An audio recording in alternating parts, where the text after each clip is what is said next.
우선 가장 적극적으로 이명박 정권을 부역했던 정권에 참여했던 언론인들에 대해서 다뤄보겠는데요. 이명박 정부는 인수위 시절부터 적극적으로 프레스 프렌들리라고 네. 얘기를 했죠. 근데 그 프레스 프렌들리의 방법이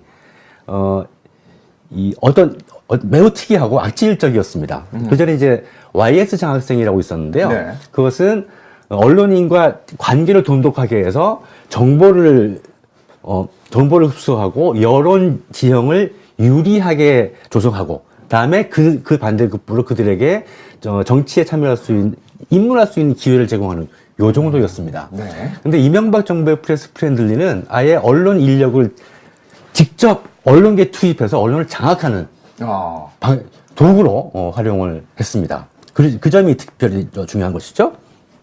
아예 그냥 사람을 뽑아서 정치권으로 가져오는 게 아니라 데려오는 게 아니라 언론 자체를 박아놔서 박아버리겠다. 재투입해서 언론을 장악하는 그런 방법을 활용을 했죠. 굉장히 좀 이렇게 주도 면밀하게 좀 지속이 된 것 같아요. 그 효과가 지금까지도 좀 있는 것처럼 여겨지거든요. 그렇죠. 지금 시끌시끌한 것이 다 이명박이 심어놓은, 이명박이 만들어놓은 언론 장악 체제가 재편되고 있는 것이죠. 그러니까 이명박은 그 기자들의 심리를 잘 아는 사람이죠. 그러니까 기자들을 기회주의자로, 특히 기회주의적인 기자들을 잘 활용했던, 그러니까 어떤 접대부터 해서 김유찬의 폭로가 있지 않습니까? 그래서 이미 예전에 물론 그 기업체 현대건설 사장 시절에도 좀 그랬을 거예요. 안 봐도 뻔한 건데, 왜냐면은 어느 날 갑자기 이게 기술이 생긴 게 아니니까. 그래서 기자들 구워 삼는 방법을 잘 알고 있었고, 대통령 되기 전부터 기자들을 자기가 어떻게 활용할 것인지에 대한 이 구상이 확실하게 있었던 것 같다. 우리가 생각하는 수준을 초월했는데요. 두 가지 양상이 있습니다. 하나는 청와대가 영향력을 행사할 수 있는 언론사의 사장으로 직접 내려보내는 겁니다. 그래서 언론을 직접적으로 장악하는 것이죠.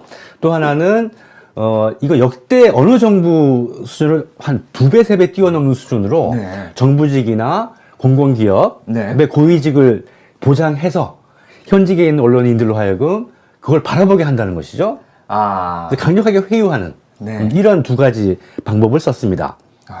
구체적인 좀 사례가 이제 서서히 듣고 싶어지는데요. 그래서 이명박 정부가 출범한 지 2년 정도가 지난 2009년 12월 시점에서 시사인에서 이명박의 캠프와 인수위에 참여한 언론인들이 어떤 자리를 차지하고 있는가를 분석한, 시사인에서 분석한 기사가 있습니다. 여기에 직접적으로 대상이 된 인원은 88명으로 분석이 됐습니다. 많네요. 어마어마한 거예요. 어마어마한 거예요. 그다음에 비공식적으로 명확하게 드러나지 않은 것까지 해서 한 100명 정도로 그 당시 추정을 했습니다. 이건 전무후무합니다. 전무후무한 일이죠. 예전에도 없었고. 예전에도 없었고 YS 때도 이러지는 않았어요.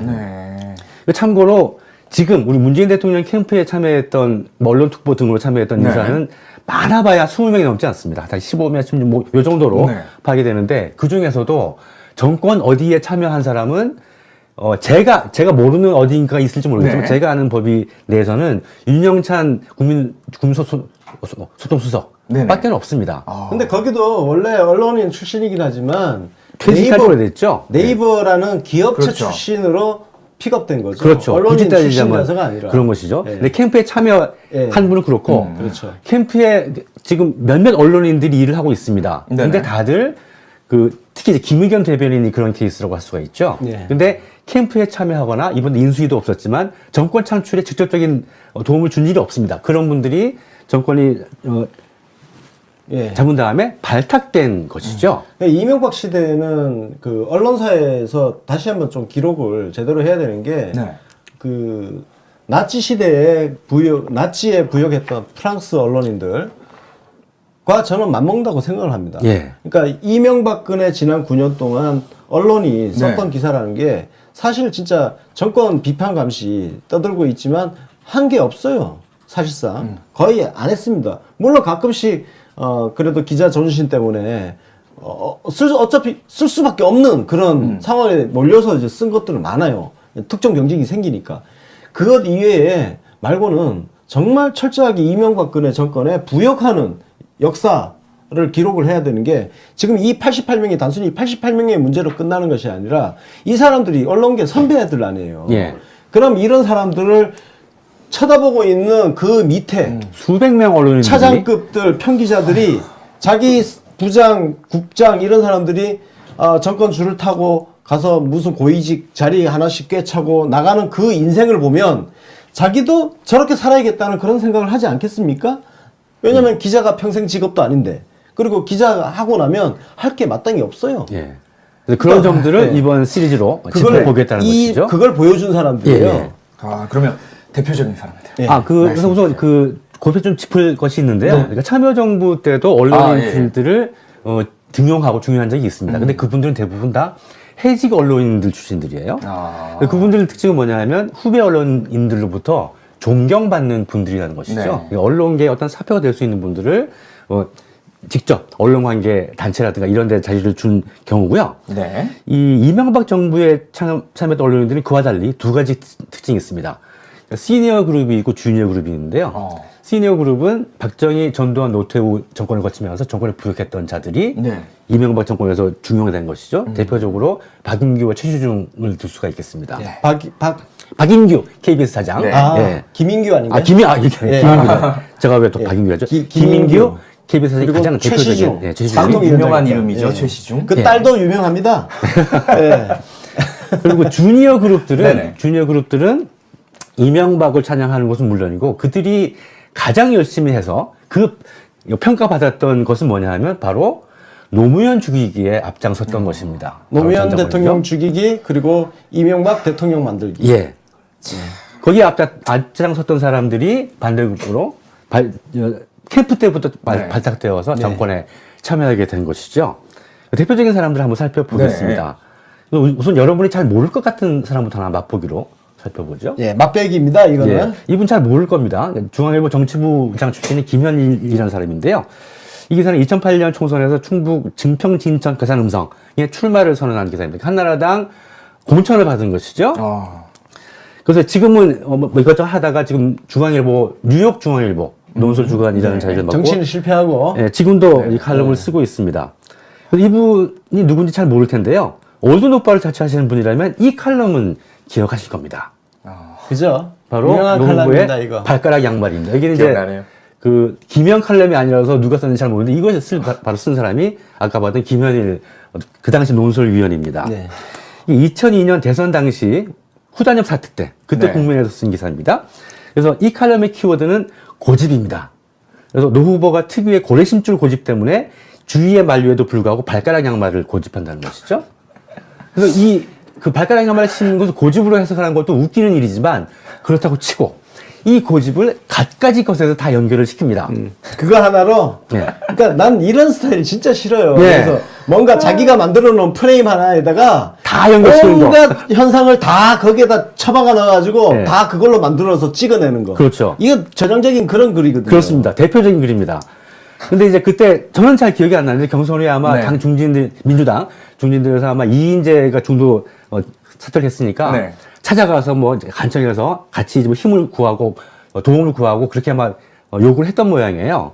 근데 그거를 이런 지하에 뭘 하냐고 거절을 한 모양이에요.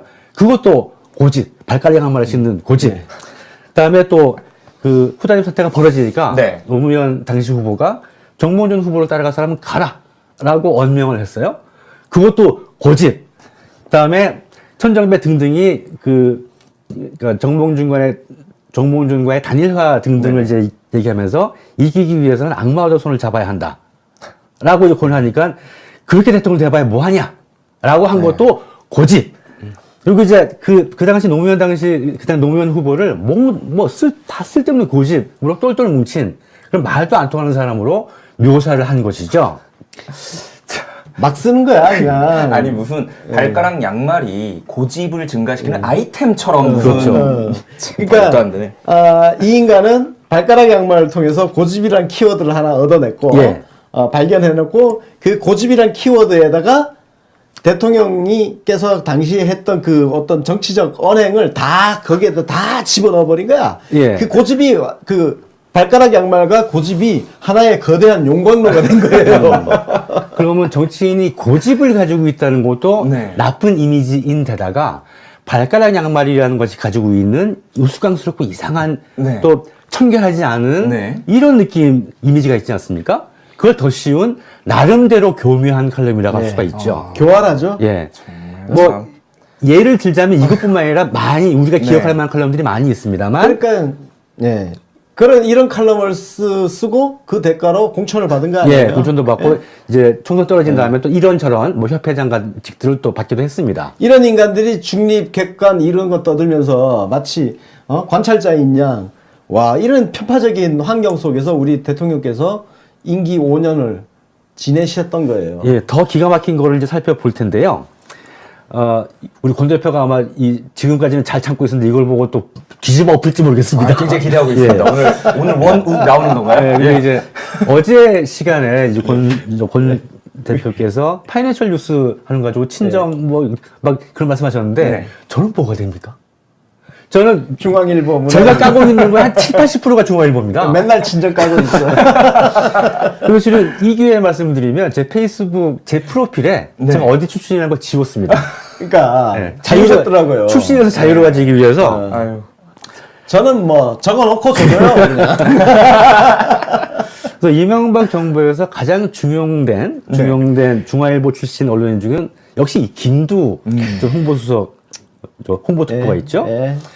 그래서 이제 저축은행 뇌물 받고 감옥 갔던. 예, 그 당시에는 그러니까 우리 참여정부 당시에 김두 씨가 뭘 어떻게 했는지 잘 기억 못하는 분들이 많을 거예요. 네. 근데 지금 우리가 알고 있는 뭐 김현기나 이정재나 또 누구 있죠? 하여튼 뭐 별로 기억할 필요 없는 그런 중앙일보에서 난리치는 네. 그와 비슷한 급으로 활약을 했던 인물입니다. 그래서 하나만 살펴보겠습니다. 네. 자, 제목부터 짠하죠. 국민인 게 부끄럽답니다. 이게 이 부끄럽다는 말을 쓴 것은 이 뭐냐면 우리가 모두 기억하고 있는 평통장문위원회 연설위원회 기억하시죠? 네. 부끄러운 줄 알아야지. 네. 그 연설을 다룬 칼럼인데요. 그동안 그 많은 예산을 갖다 쓰고 장군님네하고 별 달고 그렇죠. 거들거리기만 하고 예. 이때까지 뭐 했냔 말이야. 예. 부끄럽지도 않아. 하고 그걸 빗대어 쓴 게 부끄러운 줄 국민인 알아야지. 게 부끄럽다라는 칼럼 제목도 그렇게 단 것이죠. 에휴. 처음 이제 한 문단을 살펴보면 증오와 분노에 찬 목소리, 오만불손하고 품이라고는 찾을 길 없는 제스처로 국민의 넋을 잃게 했다. 때론 두 손을 바지 주머니에 찌른 모습으로, 때론 연단을 주먹으로 몇 번씩 내려치면서, 때론 고함과 함께 주먹을 내보이면서 지켜본 국민의 가슴은 산산이 부서졌다. 그런데 지금도 마찬가지겠지만 이 당시 이 연설을 본 국민 중에 정말 가슴이 부서진 국민들이 있을까요? 오히려 속이 좀 시원하게 뚫렸죠. 아니면 부끄럽든지 그 둘 중에 하나일 겁니다. 제가 제 개새끼론의 사실 출발점이 노무현 대통령님에 대한 그 당시 언론의 평가 때문이에요. 예. 그러니까 그 당시 언론들이 우리 대통령님 흠집내는 제일 쉽게 하는 게 뭐냐면은 천박하다, 가볍다, 말을 함부로 한다, 거칠다 이런 거였거든요. 그러면서 지금 김두국 칼럼에도 그게 나오잖아요. 품위 이야기하고 그렇죠. 뭐 제가 그래서 말 고상하게 하고 점잖 떠는 거에 대한 반감이 본능적으로 그냥 깔려 있어요. 그래서 제가 손석희 같은 인간을 별로 안 좋아하는 게 개똥폼 잡는 거 되게 싫어요. 그리고 말 굉장히 바르게 박형준 같은 인간을 약간 혐오하는 게 말을 남들이 보면 정말 너무 점잖게 하잖아요.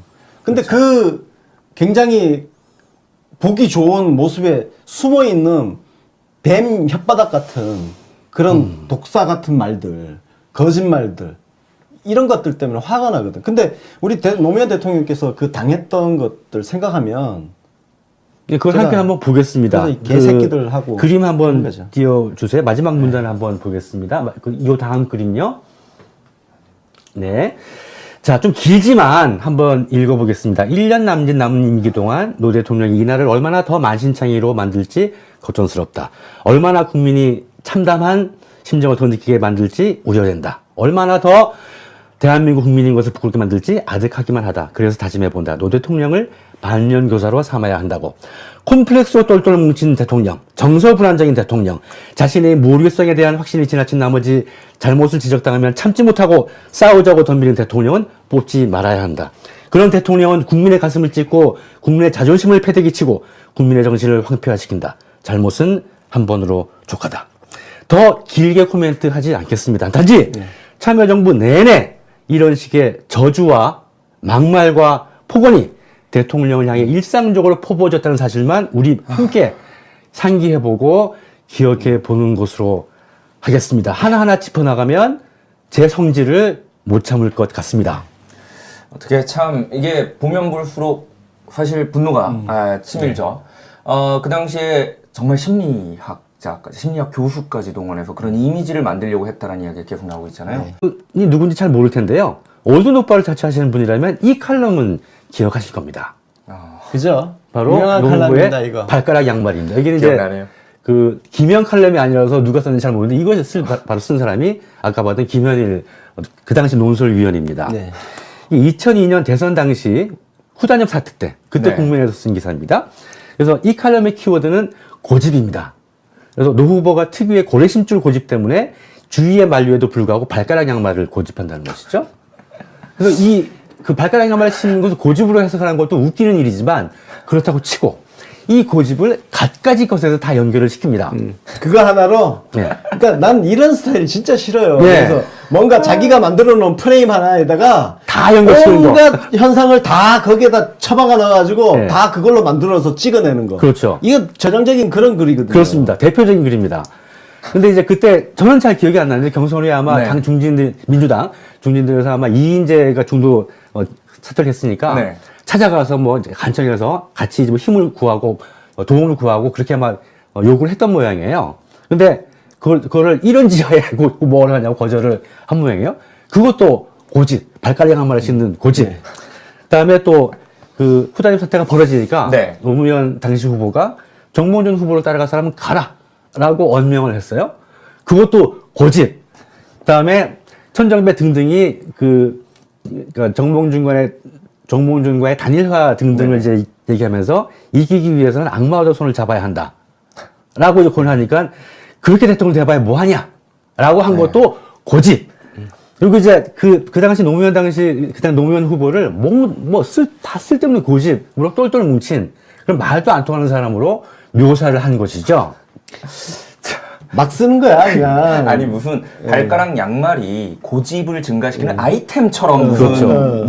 그러니까, 이 인간은 발가락 양말을 통해서 고집이란 키워드를 하나 얻어냈고, 예.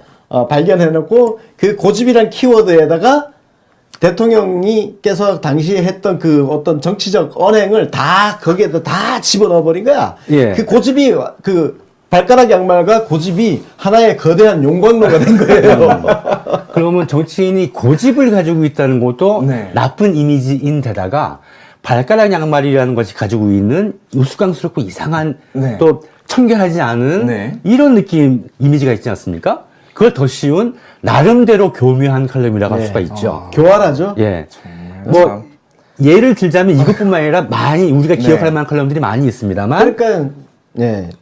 이런 칼럼을 쓰고 그 대가로 공천을 받은 거 아니에요? 예, 공천도 받고, 예. 이제 총선 떨어진 다음에 또 이런저런 뭐 협회장직들을 또 받기도 했습니다. 이런 인간들이 중립, 객관 이런 거 떠들면서 마치, 관찰자인 양, 와, 이런 편파적인 환경 속에서 우리 대통령께서 임기 5년을 지내셨던 거예요. 예, 더 기가 막힌 거를 이제 살펴볼 텐데요. 우리 권 대표가 아마 지금까지는 잘 참고 있었는데 이걸 보고 또 뒤집어 엎을지 모르겠습니다. 굉장히 기대하고 있습니다. 예. 오늘 원욱 나오는 건가요? 예, 그리고 이제 어제 시간에 이제 권 대표께서 파이낸셜 뉴스 하는 거 가지고 친정 막 그런 말씀하셨는데 저는 뭐가 됩니까? 저는 중앙일보 제가 까고 있는 거 한 70~80%가 중앙일보입니다. 맨날 친정 까고 있어요. 그리고 실은 이 기회에 말씀드리면 제 페이스북 제 프로필에 제가 어디 출신이라는 걸 지웠습니다. 그러니까 자유셨더라고요. 출신에서 자유로 가지기 위해서. 아유. 저는 적어놓고 줘요 그냥. 그래서 이명박 정부에서 가장 중용된 중앙일보 출신 언론인 중은 역시 이 김두 홍보수석 홍보특보가 있죠. 그래서 이제 저축은행 뇌물 받고 감옥 갔던. 예, 그 당시에는 그러니까 우리 참여정부 당시에 김두 씨가 뭘 어떻게 했는지 잘 기억 못하는 분들이 많을 거예요. 네. 근데 지금 우리가 알고 있는 뭐 김현기나 이정재나 또 누구 있죠? 하여튼 뭐 별로 기억할 필요 없는 그런 중앙일보에서 난리치는 네. 그와 비슷한 급으로 활약을 했던 인물입니다. 그래서 하나만 살펴보겠습니다. 네. 자, 제목부터 짠하죠. 국민인 게 부끄럽답니다. 이게 이 부끄럽다는 말을 쓴 것은 이 뭐냐면 우리가 모두 기억하고 있는 평통장문위회 연설위원회 기억하시죠? 네. 부끄러운 줄 알아야지. 네. 그 연설을 다룬 칼럼인데요. 그동안 그 많은 예산을 갖다 쓰고 장군 임내하고 별 달고 그렇죠. 거들거리기만 하고 예. 이때까지 뭐 했냔 말이야. 예. 부끄럽지도 않아. 하고 그걸 빗대어 쓴 게 부끄러운 줄 국민인 알아야지. 게 부끄럽다라는 칼럼 제목도 그렇게 우선 가장 적극적으로 이명박 정권에 부역했던 정권에 참여했던 언론인들에 대해서 다뤄보겠는데요. 이명박 정부는 인수위 시절부터 적극적으로 프레스 프렌들리라고 네. 얘기를 했죠. 근데 그 프레스 프렌들리의 방법이 매우 특이하고 악질적이었습니다. 그 전에 이제 YS 장학생이라고 있었는데요. 네. 그것은 언론인과 관계를 돈독하게 해서 정보를 흡수하고 여론 지형을 유리하게 조성하고, 다음에 그 반대급부로 그들에게 정치에 참여할 수 있는, 입문할 수 있는 기회를 제공하는 요 정도였습니다. 네. 근데 이명박 정부의 프레스 프렌들리는 아예 언론 인력을 직접 언론계에 투입해서 언론을 장악하는 도구로 활용을 했습니다. 그 점이 특별히 중요한 것이죠. 아예 그냥 사람을 뽑아서 정치권으로 가져오는 게 아니라 데려오는 게 아니라 언론 자체를 박아놔서 박아버리겠다. 재투입해서 언론을 장악하는 그런 방법을 활용을 했죠. 왠지 굉장히 좀 이렇게 주도 면밀하게 좀 지속이 된 것 같아요. 그 효과가 지금까지도 좀 있는 것처럼 여겨지거든요. 그렇죠. 지금 시끌시끌한 것이 다 이명박이 심어놓은 이명박이 만들어놓은 언론 장악 체제가 재편되고 있는 것이죠. 그러니까 이명박은 그 기자들의 심리를 잘 아는 사람이죠. 그러니까 기자들을 기회주의자로, 특히 기회주의적인 기자들을 잘 활용했던, 그러니까 어떤 접대부터 해서 김유찬의 폭로가 있지 않습니까? 그래서 이미 예전에 물론 그 기업체 현대건설 사장 시절에도 좀 그랬을 거예요. 눈 안 봐도 뻔한 건데, 왜냐면은 어느 날 갑자기 이게 기술이 생긴 게 아니니까. 그래서 기자들 구워 삼는 방법을 잘 알고 있었고, 대통령 되기 전부터 기자들을 자기가 어떻게 활용할 것인지에 대한 이 구상이 확실하게 있었다. 우리가 생각하는 수준을 초월했는데요. 두 가지 양상이 있습니다. 하나는 청와대가 영향력을 행사할 수 있는 언론사의 사장으로 직접 내려보내는 겁니다. 그래서 언론을 직접 장악하는 것이죠. 또 하나는 이거 역대 어느 정부 수준을 한 2배, 3배 뛰어넘는 수준으로 정부직이나 공공기업의 고위직을 보장해서 현직에 있는 언론인들로 하여금 그걸 바라보게 한다는 것이죠. 강력하게 회유하는 이런 두 가지 방법을 썼습니다.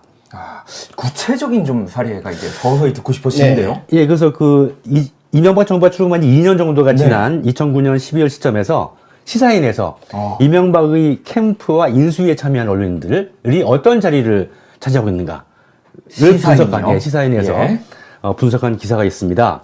여기에 직접적으로 대상이 된 인원은 88명으로 분석이 됐습니다. 맞네요. 어마어마한 거예요. 어마어마한 거예요. 그다음에 비공식적으로 명확하게 드러나지 않은 것까지 해서 한 100명 정도로 그 당시 추정을 했습니다. 이건 전무후무합니다. 전무후무한 일이죠. 예전에도 없었고. 예전에도 없었고 YS 때도 이러지는 않았어요.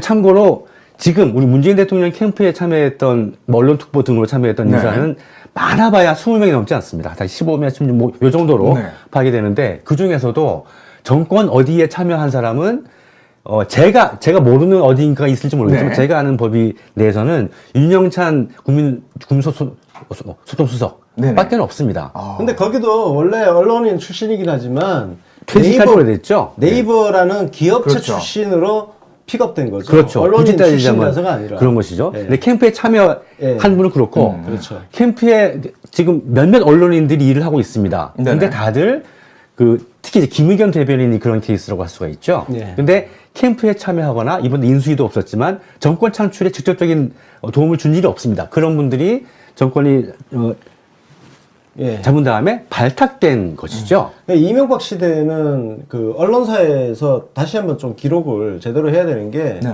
그 나치 시대에 나치에 부역했던 프랑스 언론인들과 저는 맞먹는다고 생각을 합니다. 예. 그러니까 이명박근혜 지난 9년 동안 언론이 썼던 기사라는 게 사실 진짜 정권 비판 감시 떠들고 있지만 한 게 없어요. 사실상 거의 안 했습니다. 물론 가끔씩 그래도 기자 존신 때문에 어차피 쓸 수밖에 없는 그런 상황에 몰려서 이제 쓴 것들은 많아요.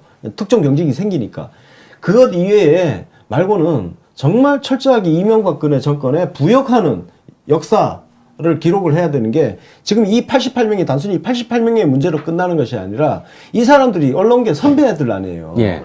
그럼 이런 사람들을 쳐다보고 있는 그 밑에 수백 명 언론인들이 차장급들 평기자들이 자기 부장, 국장 이런 사람들이 정권 줄을 타고 가서 무슨 고위직 자리 하나씩 꿰차고 나가는 그 인생을 보면 자기도 저렇게 살아야겠다는 그런 생각을 하지 않겠습니까?